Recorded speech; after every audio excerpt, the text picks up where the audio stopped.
Jgħid il-Partit Laburista u l-midja tiegħu il-Gvern spiċċa f'konfużjoni sabiex jispjega l-proċedura li ntużat f'loti tal-kuntratt tal-estensjoni ta' 500 sodda f'San Viċenz. Dan speċjalment meta l-Ministeru tal-Finanzi ġie rrappurtat fil-midja jgħid li lanqas kien jaf bil-274 miljun euro għal din l-estensjoni li għad trid tinbena. Il-Partit Nazzjonalista għal dan fl-istqarrija fejn qal li minflok jażel li jwieġeb, il-Gvern spiċċa jattakka u l-istess Gvern li għajjer l-oppożizzjoni negattiva qed ikun negattiv hu. Minflok in-nies qed jistennew sistema ta' għoti ta' kuntratti li tkun waħda trasparenti u li l-kuntratti pubbliċi jingħataw skont il-proċeduri u skont il-liġi. L-Oppożizzjoni qed twassal dawn il-mistoqsijiet tan-nies sabiex issir l-investigazzjoni fuq din l-estensjoni.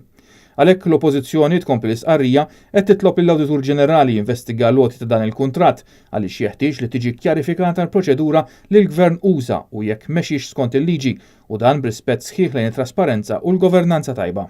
Dan għaliex sal-lum il-Gvern wieġeb biss b'sensiela ta' stqarrijiet mimlijin konfużjoni li ma jaqblux bejniethom jekk dan kienx fil-fatt direct order jew le.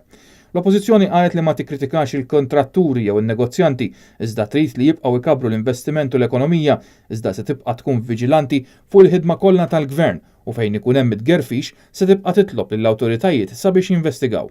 Huwa fid-dawl ta' tgerfix min-naħa tal-Gvern li l-Awditur Ġenerali qed jintalab jinvestiga l-kuntratt biex jiġi stabbilit xi proċedura intużat għat-tmexxija ta' din l-estensjoni fil-kumpless tal-Anzjani f'San Viċenz.